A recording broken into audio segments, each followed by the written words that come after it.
बुजुर्गों के अनुभव, ये बहुत बड़े भगत है। मैं तो इनके साथ रहता हूँ तो मैं इनको कहता हूँ बस हार्डली प्रार्थना सुनाओ तो ये सुबह उठते ही प्रार्थना करे जोर जोर से, बहुत जोर जोर। बोलो गिरधर गोपाल की। माया जी, हाँ आपने जो ये निर्भयता की बात बताई ना, हाँ ये बताओ। तो ये 26 गुणों में सबसे पहला गुण है, सर्वश्रेष्ठ भी है। बिल्कुल। अब इसमें एक बात आई भाव में कि आदमी निर्भय कई चीजों के सहारा लेकर के निर्भय रहता है। जैसे किसी ने बेटी का दाव मार दिया और उसके पास मान लो 5 लाख रुपए लग रहे हैं, उसके बाद 15 लाख रुपए उसके खाते में पड़े, तो वो आदमी पैसे के बल पे निर्भय रहता है।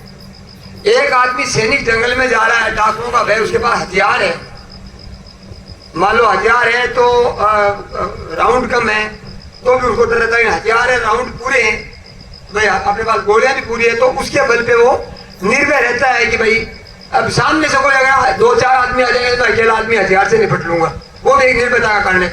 लेकिन सबसे बड़ा निर्भय रहता भगवान का भगत। ये जितनी निर्भयता है सापेक्ष है। हाँ, ये 2-4 मैंने आपको उदाहरण दिए, कोई जमीन का है, कोई धान का है, रुपयों का, पैसों का, लेकिन इसमें सबसे बड़ी जो निर्भयता रहती है हम प्रत्यक्ष में भी देख सकते हैं। बिल्कुल। हमारे यहाँ भी बहुत से आदमी बैठे हैं जिनके महाराज बच्चों की खूब राम राजी है, और नाम तो मैं नहीं लूंगा, सब समझ गए वो। और महाराज हम देखते हैं कि वो बिल्कुल कोई सहारा नहीं, लेकिन बहुत मस्ती से कीर्तन करते हैं, और आप देख लो तो जिनके भगवान का सहारा है महाराज वो सबसे बड़ा निर्भय है। पर सहारा होना चाहिए, असली दिखावटी नहीं होना चाहिए, ये बात है। बहुत बढ़िया। तो जो भगवान का भक्त होता है वो निर्भय होता है। देखो स्वामी जी महाराज ने कहा था 2003 या 4 की बात है, ऋषिकेश में जब सत्संग कर रहे थे, 20 साल पहले की बात है, तो वो बात हमें दिखाई दे रही है और आप सबको भी देखने को मिलेगी। कुछ लोगों को देखने को मिलेगी, कुछ को मिले, कुछ को नहीं मिले, अनुभव बहुत सबके आएगा। महाराज जी ने कहा कि ऐसा जमाना आएगा हम तो चले जाएंगे, तुम तमाशा देखना। घरों में बैठे बैठे लोग कांपते रहने के आगे वाले क्षण क्या होने वाला है। बोले अभी 20-30-40 साल में देखना।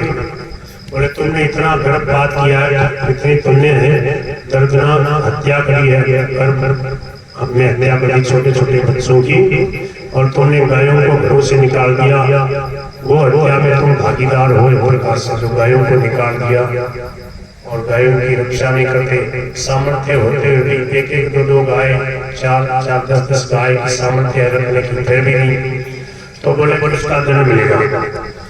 अब देखो सत्संगी लोग जो है वो तो अपनी तरफ से प्रयास कर रहे हैं। इस स्वामियों की ढाणी में देखते हैं भैंस को एक आध की होगी, तो सबके गाय 5-5, 10-10, 20 गाय। अपने कृष्णदास जी ने पप्पू जी उनके कुल मिला के 20 छोटे मोटे 20 गाय बछड़े बछिया से। मोरदास जी 5-7 होंगे, कितनी है?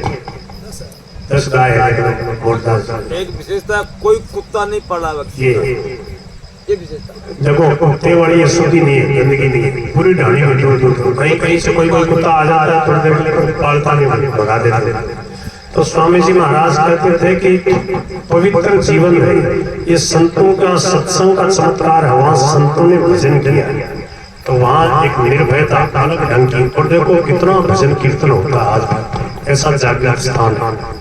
ये जो आसपास का अपना इलाका है चूरू जिले में जो विशेष है, रतनगढ़, सरदार साहब, ये जो है विदासर, सिमसिया, रतना जैसे ये जो गांव है आसपास के, आज भी इनमें देखो एकदम शांति है, सात्विकता है, सतयुग जैसा वातावरण है।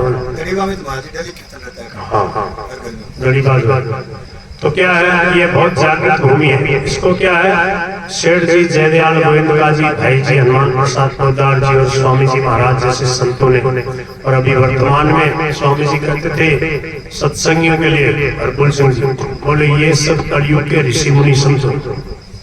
ये शब्द आपने सुना? मैंने सुना अपने कानों से, महाराज जी का सवाल आपने सुना? रणजीत सिंह जी बोले कि जैसे सूत जी महाराज नैमिषारण्य में 88,000 ऋषियों को सत्संग सुना रहे थे गोमती गंगा के किनारे, उसके बाद में बोले ऐसा व्यापक, ऐसा विस्तार से वर्षों तक ऐसे लगातार सत्संग सेठ जी जयदयाल गोविंदराज जी ने चलाया।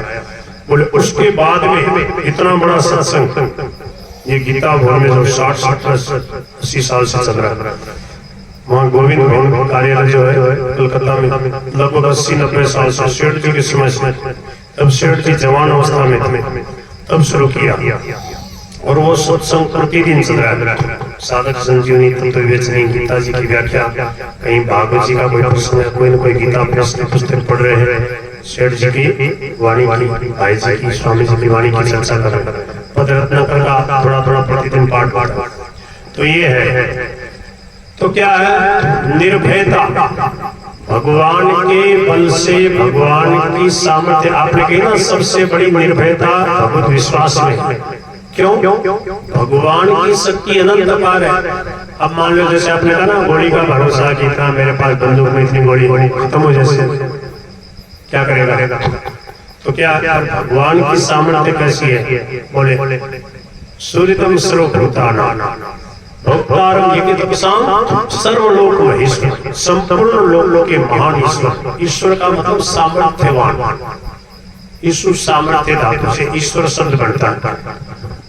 सामर्थ्यवान जिसके अंदर सब प्रकार की सामर्थ्य विद्यमान। भगवान के विशेष 3 लक्षण बताए स्वामी जी ने, याद आया? भगवान में ऐसे 3 विशेष लक्षण है जो और किसी में नहीं मिलते। आंशिक रूप में कोई दयालु होगा, थोड़ी दया सब में होती है, परंतु दया होते हुए भी हमारे में सामर्थ्य नहीं है। अब हमें दया तो आ रही है कि भाई एक भी गाय गंडे खाती नहीं, एक भी गाय जो है उसे परेशान होती, दया आती है हमारे, परंतु हमारे में सामर्थ्य नहीं कि आज ऐसी व्यवस्था करें कि एक भी गाय का कहीं एक्सीडेंट है। तो उसके लिए सामर्थ्य चाहिए, रुपया चाहिए और लोगों को लगा दे, व्यवस्था कर दे। घरों में नहीं रखे तो ऐसी जगह कर दे, वो स्वयं व्यवस्थित बना दे। सामर्थ्य है अपने लोगों में। ऐसे एक व्यक्ति है अगर ठान ले कि भाई मैं गायों की सेवा करूंगा, जो पैसे हैं बड़े पैसे वाले आते हैं